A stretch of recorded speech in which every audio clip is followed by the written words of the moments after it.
اللہ سبحانہ و تعالیٰ کے نام پاک سے آغاز جو بڑا مہربان نہایت رحم فرمانے والا ہے، اور کروڑوں درود و سلام ہمارے اور آپ کے آقا حضرت احمد مجتبیٰ محمد مصطفیٰ صلی اللہ علیہ وآلہ وسلم پر کہ آپ کی خدمت اقدس میں ہدایہ درود پیش کرنا اہل ایمان کے لیے دنیا اور آخرت میں کامیابی، بھلائی، فلاح، نجات اور بلندی درجات کا ذریعہ ہے۔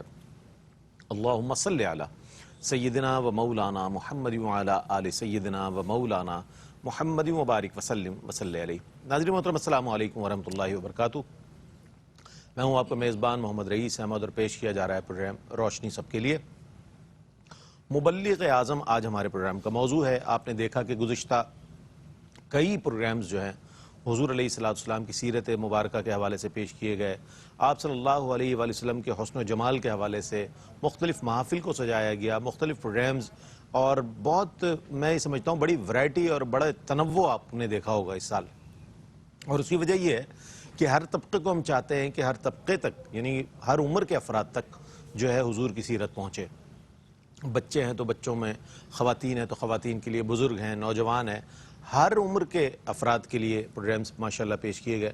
بہت مبارکباد پیش کرتا ہوں میں ARY کیو ٹی وی کی ٹیم کو، اور اسی کا تسلسل ابھی جاری و ساری ہے۔ مبلغ اعظم کے حوالے سے ہم پروگرام کر رہے ہیں۔ نبی کریم علیہ السلام کے حوالے سے اگر ہم دیکھیں تو آپ وہ عظیم مبلغ نظر آتے ہیں کہ جنہوں نے انتہائی نامساعد حالات میں، جہاں پر سماجی، معاشی، اخلاقی ہر قسم کی تنزلی موجود تھی، اس معاشرے کی اصلاح آپ نے فرمائی، اور ایسے اصلاح فرمائی کہ وہ زمانہ رول ماڈل بن گیا ہر آنے والے زمانے کے لیے۔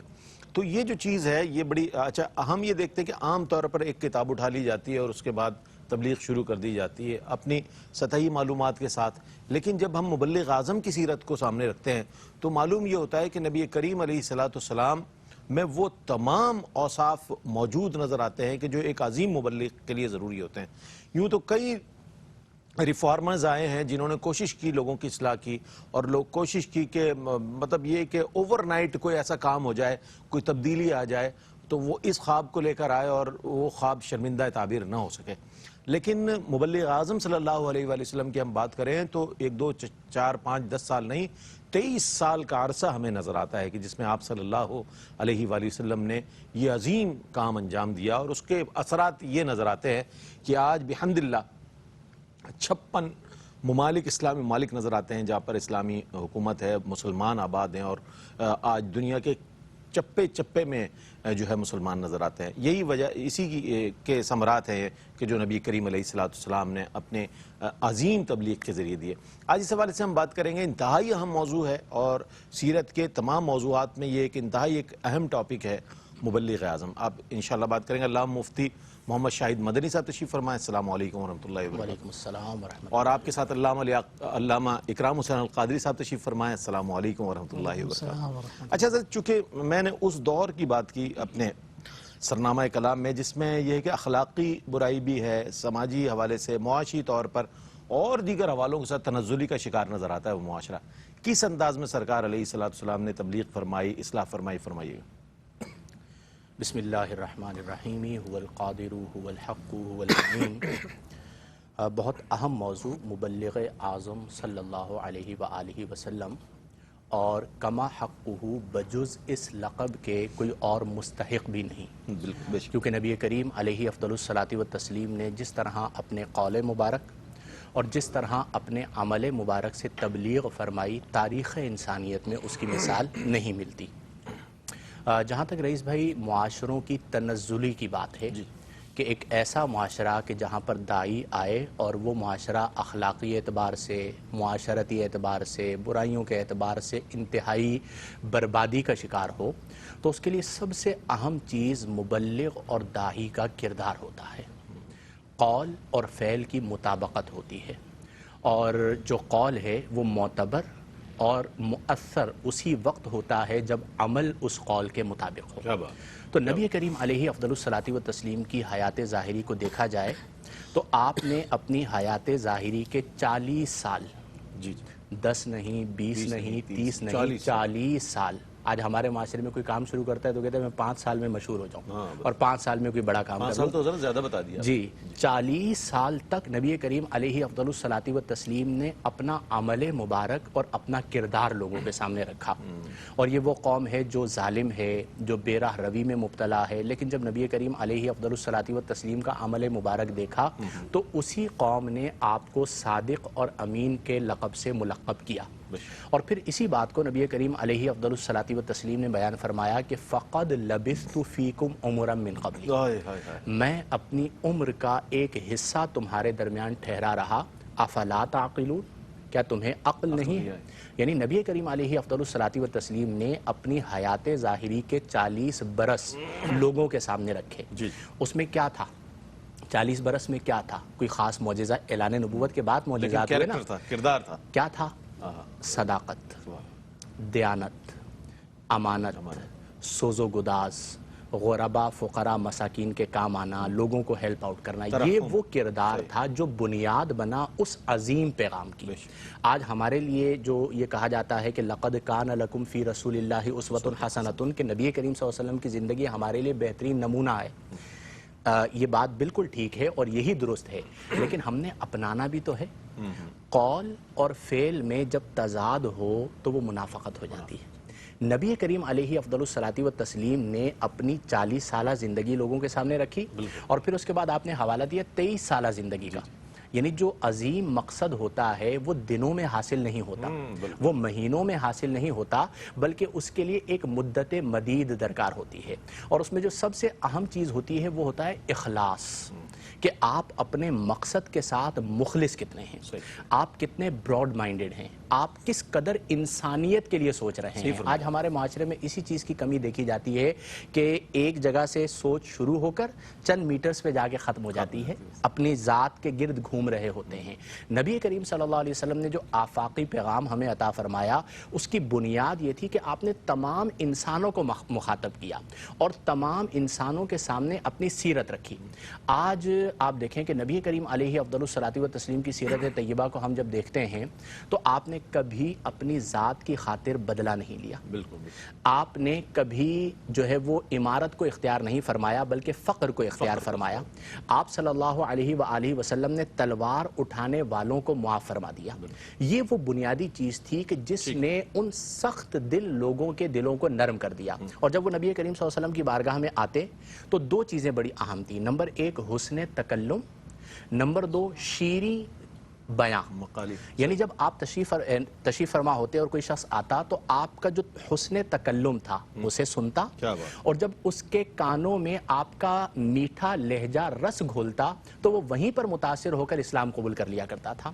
اور اسی امر کی آج بھی ضرورت ہے کہ پوری دنیا میں جو اسلام پھیلا ہے اس کی بنیاد نبی کریم صلی اللہ علیہ وسلم کی زندگی ہے. بس اس زندگی کو ہم عملی طور پر اپنا لیں, ہمارا کردار نبی کریم صلی اللہ علیہ وسلم کے کردار مبارک کی تعلیمات کی روشنی میں اس کے مطابق ہو جائے, ہماری گفتگو اس گفتگو کے مطابق ہو جائے, ہماری سوچ اس سوچ کے مطابق ہو جائے, اور ہمارے دل ٹھیک ہو جائیں, سارے معاملات خود بخود ٹھیک ہو جائیں گے.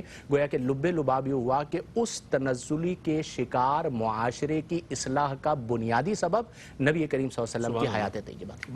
بہت عمدہ انداز میں مفتی صاحب نے روشنی ڈالی ہمارے سوال کے جواب کے حوالے سے. اچھا, میں نے چونکہ ریفارمرز کی بات کی تھی کہ جنہوں نے چاہا کہ لوگوں کی اصلاح کریں, ظاہر ہے ان کے سامنے معاشرے کی خرابیاں تھیں, انہوں نے فنگر ٹپس پر وہ تمام خرابیاں گنوا دی اور اس کو بتایا کہ بھئی یہ چیزیں ہیں. لیکن ان کی خواہش یہ تھی, جیسے کہ بتایا, ایک بڑے لیڈر کا جو ہے نا ویژن بہت بڑا ہوتا ہے. تو یہ جو ریفارمرز تھے انہوں نے چاہا کہ یہ راتوں رات کوئی ایسی تبدیلی لے آئیں معاشرے میں, لوگوں میں, کہ جس سے ان کے مطابق معاشرے میں تبدیلی آ جائے. لیکن میرے اور آپ کے کریم آقا صلی اللہ علیہ وآلہ وسلم کو ہم دیکھتے ہیں تو 23 سال کا عرصہ آپ نے دعوت و تبلیغ کے حوالے سے جو ہے اس کو ایک بہت بڑا عرصہ جسے ہم کہہ سکتے ہیں, کیا فرمائیے گا اس میں کیا حکمت ہے, یہ اتنا بڑا عرصہ نظر آتا ہے؟ بسم اللہ الرحمن الرحیم. بہت شکریہ ریس بھائی. دیکھیے نبی رحمت صلی اللہ علیہ وآلہ وسلم جہاں مبلغ اعظم ہیں, جہاں داعی اعظم ہیں, وہیں اس رب ذوالجلال کے پیارے حبیب ہیں جو رب ذوالجلال حکمت کا عظیم پیکر ہے, اور اس بارگاہ سے سب سے زیادہ حکمت کے جواہر جس ذات کو ملے ہیں وہ ذات رسالت مآب صلی اللہ علیہ وآلہ وسلم کی. اب یہ بات تو طے ہے کہ کبھی بھی راتوں رات تبدیلی رونما نہیں ہوتی، تبدیلی واقع نہیں ہوتی. چھوٹی سی بھی برائی کو، چھوٹی سی بھی کمی یا نقص کو دور کرنے کے لیے بھی ایک عرصے تک کی طویل جد و جہد ہمیں درکار ہوتی ہے. اگر آقائے کائنات صلی اللہ علیہ وسلم کے اس زمانہ بعثت کو ہم دیکھتے ہیں، حضور کے تبلیغ کے اس دور کو دیکھتے ہیں، تو فنگر ٹپس پر آج تو لوگ اس معاشرے کی برائیاں گن سکتے ہیں، لیکن وہ زمانہ ایسا تھا کہ جہاں برائی کے سوا کچھ نظر ہی نہیں تھا. اس قدر ظلمتوں کے اس دلدل میں ایک انسان دھنس چکا تھا کہ گویا کہ ایسا لگتا تھا کہ اب دوبارہ یہ اپنی حیثیت بحال کر لیں، یہ ناممکن سا ہے. جس ذات نے اس ناممکن کو ممکن بنایا وہ حضور علیہ الصلوۃ والسلام کی ذات ہے، جو مبلغ اعظم اور داعی اعظم بن کر اس دنیا میں تشریف لائی. یہ جو 23 سال کا عرصہ حضور کی تبلیغ کا ہمیں نظر آتا ہے، میں اسے دوسرے لفظوں میں یوں سمجھتا ہوں کہ یہ 23 سال کا عرصہ نہیں، بلکہ جیسے قبلہ مفتی صاحب نے بھی 23 سال سے قبل کی زندگی کو بھی سامنے رکھا، تو حضور علیہ السلام کی تبلیغ کا جو سلسلہ ہے وہ 63 سال پر محیط ہے کہ حضور نے 40 سال خاموش تبلیغ فرمائی. اچھا علامہ صاحب، بہت اچھی بات آپ نے ارشاد فرمائی. ہم اس کو 23 نہیں بلکہ 63، چونکہ آپ علیہ السلام کی پوری حیات مبارکہ جو ہے وہ اس میں تبلیغ ہی تبلیغ ہے. کہیں پر جو تبلیغ ہے وہ 40 سالہ دور کی نظر آ رہی، جس میں کردار سے آپ کی خاموش ایک تبلیغ ہے، اس کے بعد اعلانیہ ہے. اس حوالے سے بات کریں گے. ایک مختصر سا وقفہ ہے، وقفے کے بعد لوٹتے ہیں. مجھے امید ہے آپ کا اور ہمارے ساتھ رہے گا.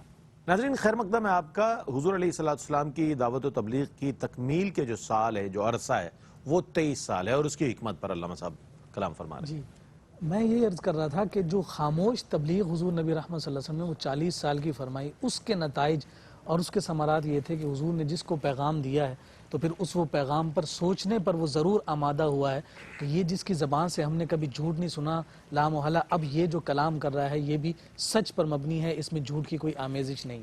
لیکن 23 سال کا عرصہ بھی جو باقاعدہ اعلان نبوت کے بعد دین اسلام کی تبلیغ کا قول اور فعل دونوں کے ساتھ جاری ہوا، یہ بہت بڑا عرصہ ہے.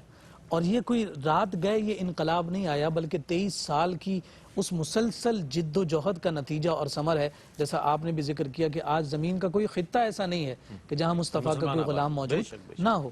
تو یہ جو ہمیں اصول تدریج نظر آیا تبلیغ میں، جو اصول تدریج ہے وہ ہمیں حضور نبی رحمت صلی اللہ علیہ وسلم کی ذات والا صفات سے نظر آ رہا ہے. اچھا، اس کا سبب کیوں ہے؟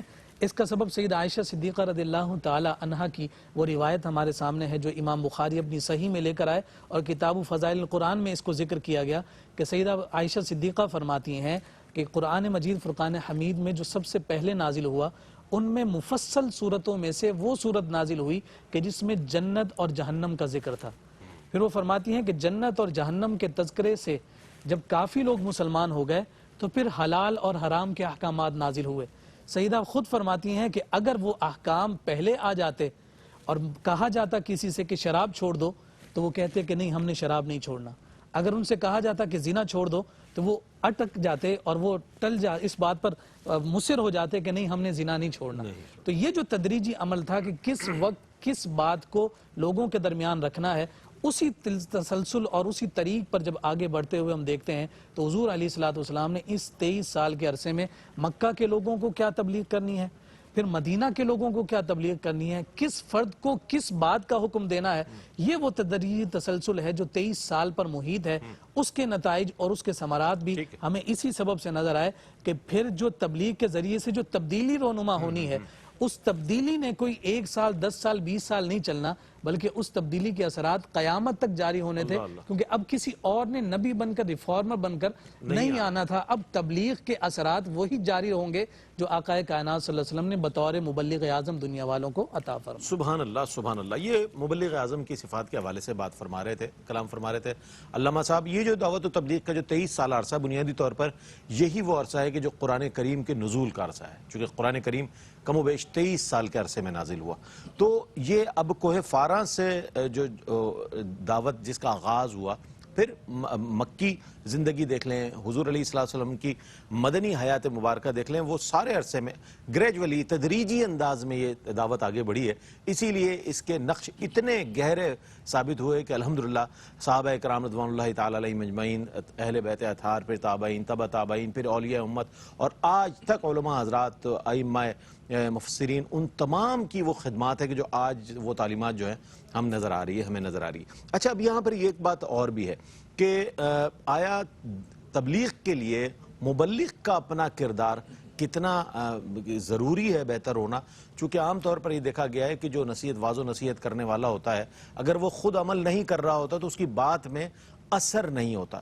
ویسے تلقین شاہ بنے پھرتے ہیں بہت سارے لوگ، عام طور پر آپ نے دیکھا ہوگا جہاں خطاب کی آمد ایک کوئی نصیحت کر دی، لیکن ایک مبلغ کے لیے کتنا ضروری ہے، فرمائیے کچھ۔ بہت ہی اہم سوال آپ نے کیا، اور دور حاضر کے اہم ترین تقاضوں میں سے ایک تقاضا ہے کہ آج ہمیں گفتار کے غازی، ہم سبھی اس میں شامل ہیں، نظر آتے ہیں، کردار کی بلندی نظر نہیں آتی۔ دیکھیں، کوئی بھی شخص ہو، اگر اس کی زندگی میں تضاد آ جائے کہ وہ 5 سال پہلے یہ کہہ رہا ہے اور 5 سال بعد یہ کہہ رہا ہے، یا اس کی زندگی میں کوئی ایسی بات نظر آ جائے جو اس کے قول سے مطابقت و موافقت نہ رکھتی ہو، تو پھر اس کے قول کی تاثیر ختم ہو جاتی ہے۔ مبلغ کے لیے بہت ضروری ہوتا ہے کہ اس کا کردار جو ہے وہ سچا اور سچا ہونا چاہیے۔ بالکل، بے شک۔ اس کی زندگی میں کوئی ایسی چیز نہیں ہو کہ جس کی جانب انگلی اٹھے اور اس کے پاس اس کا کوئی مسکت جواب نہ ہو۔ صحیح۔ اب یہاں پہ لوگ سوچ سکتے ہیں کہ جی ہم تو انسان ہیں، انسان سے غلطی بھی ہوتی ہے اور تقاضۂ بشریت بھی ہمارے ساتھ جڑا ہوا ہے، تو کیا ہم تبلیغ کو چھوڑ دیں؟ یہ مطلب نہیں ہے۔ نبی کریم علیہ افضل الصلاۃ والتسلیم کی مثل تو کوئی ہو ہی نہیں سکتا کہ یعنی وہاں پر امکان بھی نہیں ہے خطا کا۔ انسان ہے، اس سے تقاضۂ بشریت غلطی ہو جاتی ہے، لیکن انسان کو اس غلطی پر مصر نہیں ہونا چاہیے۔ جیسے ہی اسے جاگ ملے، اسے پتہ چل جائے تو وہ فوراً اپنی غلطی سے رجوع کرے، نمبر 1۔ نمبر 2، جب آپ کے کندھوں پر ذمہ داری آئے تبلیغ کی، تو آپ کو اس بات کا بھی ادراک ہونا چاہیے کہ یہ جو بوجھ آپ کے کندھوں پر آیا ہے یہ کوئی چھوٹا بوجھ نہیں ہے۔ اچھا، اب چونکہ مبلغ ہیں تو مبلغ کے بہت سے فضائل ہیں، وہ سارے فضائل تو اپنے لیے بیان کر دیے، لیکن اس مبلغ کے لیے جن خصوصیات اور جن امور کو پیارے نبی صلی اللہ علیہ وآلہ وسلم نے بیان فرمایا تھا، وہ اگر نظر نہیں آتی تو تاثیر ختم ہو جائے گی۔ ہمارے ہاں آپ دیکھیں کہ مبلغ اسے سمجھا جاتا ہے جو خوبصورت گفتگو کرتا ہو، بعض جگہوں پر جوشیلی گفتگو کرتا ہو، بعض جگہوں پر بہت حوالے دیتا ہو، بعض جگہوں پر بہت کتابیں لکھی ہوں، اور بعض جگہوں پر جو سطحیت جہاں پر ہوتی ہے وہاں پر جس کے پیچھے بہت لوگ۔ ان میں سے کوئی ایک پیمانہ بھی شرعی پیمانہ نہیں، کوئی ایک پیمانہ۔ آپ نے کہی، واہ واہ۔ نبی کریم صلی اللہ علیہ وسلم کی آپ سیرت طیبہ کو دیکھیں کہ جب آپ گفتگو فرماتے تو ہمارے ہاں مبلغ ہوتا ہے کہ جی تکرار نہیں ہونی چاہیے ورنہ لوگ کیا کہیں گے، یہ ابھی بات کہی تھی پھر دوہرا رہے ہیں۔ پیارے نبی صلی اللہ علیہ وسلم ایک بات کو 3 بار دہراتے تھے۔ وجہ کیا تھی؟ وجہ یہ تھی کہ نبی کریم صلی اللہ علیہ وسلم لوگوں کو سکھانا چاہتے تھے، آپ معلم کائنات ہیں۔ آپ گفتگو فرماتے تو اگر کوئی گننے والا آپ کی گفتگو کے الفاظ گننا چاہتا تو حضرت عائشہ صدیقہ رضی اللہ تعالی عنہا فرماتی ہیں کہ وہ آپ کی گفتگو کے دوران ہی آپ کے الفاظ کاؤنٹ کر سکتا تھا، اتنی دھیمی گفتگو کرتے تھے۔ وہ جو نبی کریم صلی اللہ علیہ وسلم کا مقصود تھا کہ لوگوں کو سکھانا، آج ہمارے یہاں مبلغ میں یہ چیز مفقود ہو گئی، مقصود مفقود ہو گیا، تو تبلیغ کیسے ہوگی؟ مقصود ہوتا ہے سیکھنا اور سکھانا، رزلٹ کیسے آئیں گے؟ اب ہوتا کیا ہے کہ دیکھیں، عوام کا مزاج مبلغ بناتا ہے، مبلغ عوام کے مزاج کے مطابق نہیں چلتا۔ ہمارے یہاں کہا جاتا ہے یہ پبلک ڈیمانڈ ہے۔ مبلغ اگر کہانیاں سنانی شروع کر دے تو لوگ کہانیوں کے عادی ہو جاتے ہیں۔ جی بالکل، جنہوں کہانیاں بڑی اچھی سناتے ہیں، چونکہ مزاج ایسا بنایا ہوا ہے نا، تو اب ہمارے یہاں جس طرح ہر شعبے میں نااہل لوگ آئے نا رئیس بھائی، اس شعبے میں بھی نااہل لوگ آ گئے جنہوں نے لوگوں کے مزاجوں کو خراب کر دیا۔ اب کوئی مستند عالم دین، مستند مفتی صاحب آتے ہیں، وہ فقہی حوالے دیتے ہیں، جزیات کو بیان کرتے ہیں، قرآن کی آیت پڑھتے ہیں، پھر اس کا ترجمہ پڑھتے ہیں، پھر اس کی تفسیر پڑھتے ہیں، تو بعض لوگوں نے مزاج ایسا بنا لیا کہ جی یہ بور کر رہے ہیں، ہم ان کو کیوں سنیں؟ تو سب سے پہلے یہ بات ہمیں سمجھنی ہوگی کہ جو مبلغ ہے وہ مقصود نبی کریم علیہ افضل الصلاۃ والتسلیم کو اپنے سامنے رکھے کہ میں جو یہاں پر بیٹھا ہوا بول رہا ہوں، میرا مقصد لوگوں کو سمجھانا ہے۔ جب لوگ یہاں سے اٹھ کر جائیں تو کچھ سیکھ کر جائیں، ان کی زندگی میں عملی طور پر کوئی تبدیلی آئے۔ اور یہ بھی یاد رکھیں، دیکھیں نبی کریم علیہ افضل الصلاۃ والتسلیم کو اللہ نے کتنا بلند مقام عطا فرمایا کہ آپ سے بلند کسی کا مقام نہیں ہو سکتا۔ آپ ایک جگہ سے گزر رہے تھے، بکری کا مردار مردار بچہ پڑا ہوا تھا. نبی کریم صلی اللہ علیہ وسلم نے فرمایا کہ تم میں سے کون ہے جو اسے 1 درہم میں خرید لے؟ عرض کیا یا رسول اللہ کوئی بھی نہیں ہے. کوئی مفت میں لے لے؟ نہیں یا رسول اللہ, اسی لیے تو پھینک دیا گیا. المختصر نبی کریم صلی اللہ علیہ وسلم نے فرمایا کہ جس طرح تمہاری نظروں میں یہ بکری کا مردار بچہ حقیر ہے, اللہ کی نظر میں یہ دنیا اس سے زیادہ اہون یعنی ہلکی اور حقیر ہے.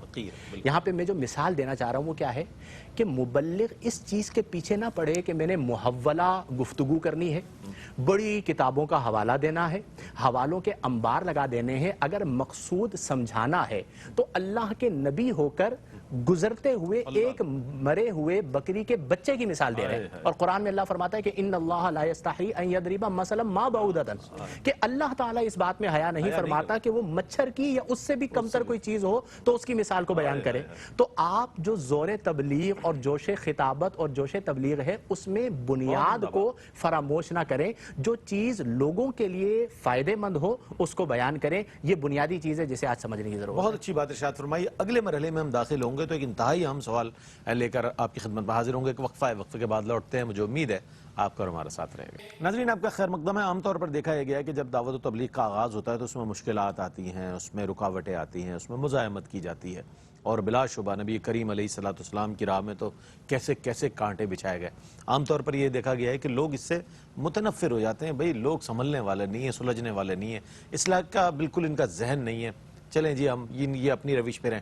لیکن نبی کریم علیہ الصلوۃ والسلام کا ہم کی استقامت دیکھیں, عزم دیکھیں تو نظر یہ آتا ہے کہ آپ جبل استقامت نظر آتے ہیں اس معاشرے میں کہ جہاں پر برائیاں ہی برائیاں ہیں. اس کی اصلاح کے حوالے سے کیا فرمائے گا؟ بسم اللہ الرحمن الرحیم. بالکل رئیس بھائی ایسی ہی بات ہے کہ جب حق اور سچ کے ساتھ انسان نکلنے کی کوشش کرتا ہے اور پھر حق کو پھیلانے کے لیے وہ جب برسر پیکار ہوتا ہے تو اس کے نتیجے میں بہت ساری مزاحمت کا اسے سامنا کرنا پڑتا ہے. اچھا, جب کبھی بھی کوئی مزاحمت سامنے آتی ہے تو اگر اس مزاحمت کے سامنے اسے اپنے ماقبل کوئی مثال مل جائے تو اسے ڈھارس ملتی ہے اور اسے جو ہے اطمینان ملتا ہے اور اسے تبلیغ میں یا اپنی منزل تک جانے میں تقویت ملتی ہے. تو آقائے کائنات صلی اللہ علیہ وآلہ وسلم کی ذات والا صفات نے جتنی مشقتیں, جتنی تکالیف اور جتنی مزاحمتیں برداشت فرمائیں, خود نبی رحمت صلی اللہ علیہ وآلہ وسلم نے ارشاد فرمایا کہ مجھے ڈرایا گیا, مجھے دھمکایا گیا. جتنا مجھے ڈرایا گیا, جتنا مجھے دھمکایا گیا, کسی کو اتنا ڈرایا دھمکایا نہیں گیا. مجھے اذیت دی گئی اور جتنی اذیت مجھے دی گئی اتنی اذیت کسی اور کو نہیں دی گئی. تو گویا آج کا اگر مبلغ کسی بھی قسم کے ہرڈلز کی وجہ سے کہیں رکتا ہے تو اس کے سامنے حضور کی ذات والا صفات مشعل راہ ہے کہ حضور علیہ الصلوۃ والسلام نے سب کچھ برداشت فرمایا. مسند امام احمد بن حنبل کی حدیث مبارکہ ہے, ایک صحابی فرماتے ہیں کہ میں جب ایمان نہیں لایا تھا تو میں مکۃ المکرمہ میں موجود تھا, حج کا زمانہ تھا, دور دراز کے علاقوں سے قافلے آئے ہوئے تھے اور وہاں اکاز کا میلہ لگتا تھا. کہتے ہیں میں نے خود نبی رحمت صلی اللہ علیہ وسلم کو دیکھا کہ آقائے کائنات صلی اللہ علیہ وسلم اکاز کے میلے میں کھڑے ہو کر ایک قافلے والوں کو تبلیغ فرما رہے تھے. دشمن کے سامنے مزاحمت کے ماحول میں تبلیغ فرمانا یہ کافی ہے, یہ بھی بہت بڑی مشقت ہے. لیکن وہ کہتے ہیں کہ میں نے یہ دیکھا کہ نہ صرف وہ تبلیغ فرما رہے ہیں, فرمایا کہ انہی کے پیچھے ابو لہب کھڑا ہے کہ جس کے ہاتھ میں مٹی ہے اور وہ مٹی حضور کے سر پر ڈال رہا ہے اور زبان سے کہہ رہا ہے کہ اس کی بات مت ماننا, یہ جھوٹا ہے, یہ تمہیں لات عزا اور منات سے دور کر دے گا. کہتے ہیں جب میں نے حضور علیہ الصلوۃ والسلام کی تبلیغ اور استقامت اور اپنے اس مشن کے ساتھ آپ کی وفاداری کو دیکھا تو میرے لیے حضور کا یہ عمل ہی کافی و شافی تھا. میں نے آقا کائنات صلی اللہ علیہ وسلم کی تبلیغ پر ایمان لے آیا. یہ بات جو ہمارے سامنے آتی ہے نا کہ آج اگر کوئی شخص ہمیں ایک دفعہ برا ہی کہہ دے نا اور کہہ دے کہ نہیں تمہاری میں بات نہیں مانتا, تو ہم دل برداشتہ ہو کر پیچھے بیٹھ جاتے ہیں اور گویا گوشہ نشینی اختیار کر لیتے ہیں کہ ہماری کوئی بات ہی نہیں مان رہا. وہاں دیکھیے کہ کائنات کے تاجدار کے جن کی قدموں پر دنیا جہاں کی عزتیں قربان ہو جائیں, آقا کائنات صلی اللہ علیہ وسلم اپنی اس عظیم ذات کی عزت کو داؤ پر لگا کر رب کی تبلیغ کا فریضہ اکاز کے میلے میں سر انجام دے رہے ہیں. اس لیے آج کے مبلغ کو کسی بھی مقام پر اگر کوئی تکلیف پہنچتی ہے تو اسے صرف اتنا سوچ لینا چاہیے کہ یہ جو مجھے تکلیف مل رہی ہے اگر اسے میں برداشت کر لیتا ہوں تو یہ برداشت کرنا گویا کہ سنت مصطفیٰ پر عمل ہوگا, اور پھر سنت مصطفیٰ پر عمل کے نتیجہ میں اگر وہ مستقل اور پہم آگے بڑھتا چلا جائے گا تو یقیناً اللہ رب العزت اس کی تبلیغ کی برکت کے اثرات معاشرے کو ضرور عطا فرمائے. بہت اچھی بات ارشاد فرمائی آپ نے. فی زمانہ اگر ہم دیکھتے ہیں دعوت و تبلیغ کے حوالے سے تو دو انداز نظر آتے ہیں. ایک تو یہ کہ وہ ڈنڈا بردار مبلغین نظر آتے ہیں کہ لوگوں کی جو اصلاح کے لیے اس طرح کا انداز اختیار کرتے ہیں کہ لوگ ان سے متنفر ہو جاتے ہیں, دور ہو جاتے ہیں. دوسرا طبقہ وہ نظر آتا ہے کہ جو جناب ایک طویل فہرست اپنے واعظ و نصیحت کی رکھتا ہے کہ جناب یہ ایسے ایسے ایسے. تو وہ لوگ بھی پھر ظاہر ہے قریب نہیں آ پاتے ہیں. وہ تو کہتے ہیں جب اتنی برائی ہے تو بھائی اس برائی کے ساتھ ہی ہم اب سروائیو کر رہے ہیں. لیکن ایک طریقہ وہ ہے کہ جو نبی کریم علیہ السلام کے آپ کے جب تبسم ریز لہجے کے ساتھ آپ کو بات ارشاد فرما رہے, جیسا کہ مفتی صاحب نے گزشتہ واقعہ بیان فرمایا, اسی طریقے سے آسان انداز میں ایک خوبصورت انداز کو جب لوگوں نے دیکھا تو کوئی بھی دل ایسا نہیں تھا کہ جو پسیج نہ گیا ہو, اور کوئی بھی ایسا شخص نہیں نبی کریم علیہ السلام کی بارگاہ میں حاضر ہوا کہ جس نے آ کر اسلام قبول نہ کیا ہو, دعوت آپ کی قبول نہ کی ہو. تو یہ جو ایک طریقہ ہے ہم اس پر چاہتے ہیں. مفتی صاحب کچھ کلام فرمائیے گا آج کے تناظر میں. دیکھیں, نبی کریم علیہ افضل الصلاۃ والتسلیم کی سیرت طیبہ میں جلال و جمال کا حسین امتزاج تھا, اور وہ وقت کا تقاضا تھا کہ اللہ نے آپ کو ایک خاص روب عطا فرمایا جو کسی اور کو نہیں ملا. لیکن اگر رئیس بھائی نبی کریم صلی اللہ علیہ وسلم کی عمومی زندگی کو دیکھا جائے تو اس میں جمال مبارک غالب تھا. یعنی صحابہ کرام کے درمیان, غلاموں کے درمیان, لوگوں کے درمیان جب ہوا کرتے تھے تو آپ کے مزاج اقدس میں جمال کا غلبہ تھا. حضرت عبداللہ بن حارث رضی اللہ عنہ کہتے ہیں کہ ما رأیت احدا اکثر تبسما من رسول اللہ صلی اللہ علیہ وسلم, کہ میں نے نبی کریم علیہ افضل الصلاۃ والتسلیم سے زیادہ تبسم کرتے ہوئے کسی کو نہیں دیکھا. جس کی تسکین سے روتے ہوئے ہنس پڑے, اس تبسم کی عادت پہ لاکھوں سلام. پھر اسی طرح نبی کریم صلی اللہ علیہ وسلم کا جو مزاج اقدس تھا اس میں بڑا گداس تھا, بڑی نرمی تھی.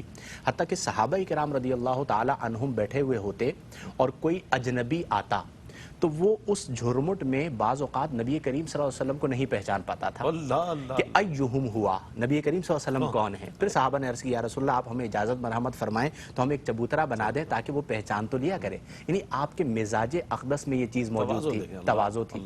پھر اسی طرح آپ کے چہرہ انور پر مسکراہٹ ہوا کرتی تھی, حسن تکلم تھا, شیریں گفتگو تھی.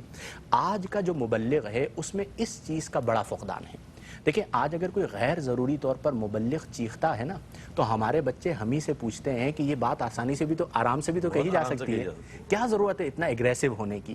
اب مزاج لوگوں کے بدل رہے ہیں اور آج بہت ضرورت ہے اس امر کی کہ ہم رحماء بینہم کی مثال بنیں.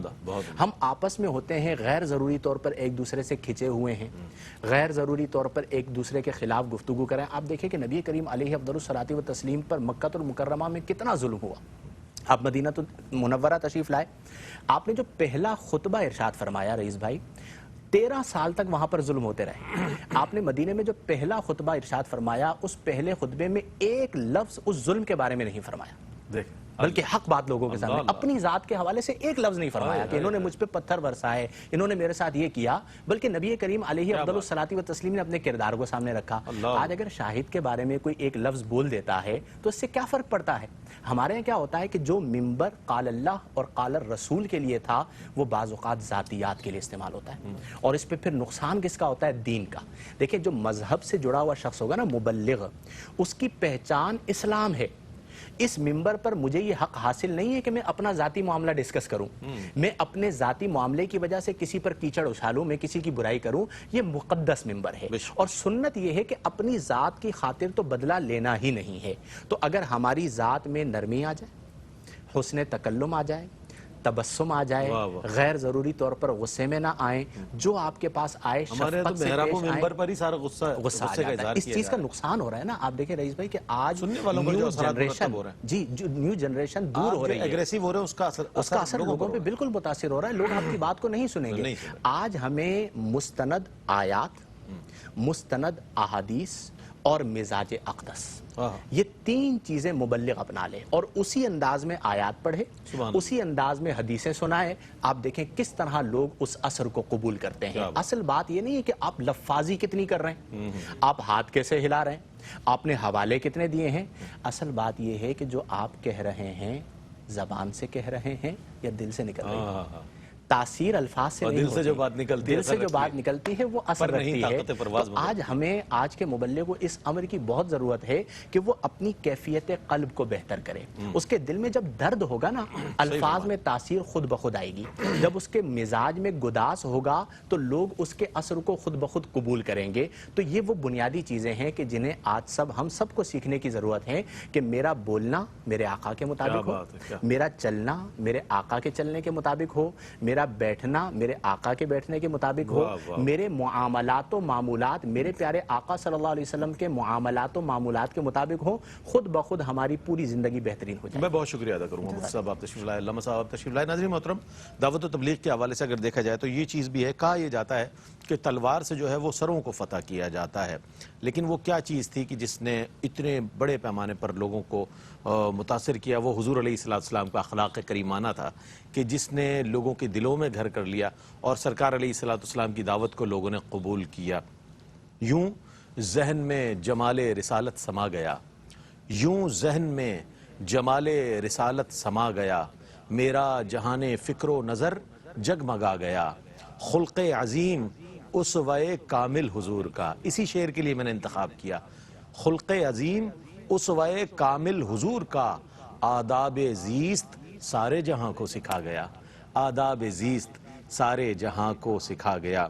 اور کتنا بڑا کرم ہے کہ تائب سا بے ہنر توصیف مصطفیٰ کے لیے چن لیا گیا، توصیف مصطفیٰ کے لیے چن لیا گیا۔ ناظرین محترم، آج مبلغ اعظم کے حوالے سے بات ہوئی، اور کائنات میں اگر آپ غور کریں اور تمام آپ قائدین کو دیکھیں تو مائیکل ایچ ہارٹ نے بھی اپنی کتاب میں نبی کریم علیہ السلام کو کائنات کا سب سے بڑا لیڈر اور سب سے بڑا انسان قرار دیا ہے، اور وہ اگر نہ بھی دیتا تو بعد از خدا بزرگ تو ہی قصہ مختصر۔ ہم تو اس بات پر یقین رکھتے ہیں۔ اسی کے ساتھ اپنے میزبان محمد رئیس احمد کو اجازت دیجیے، اللہ حافظ۔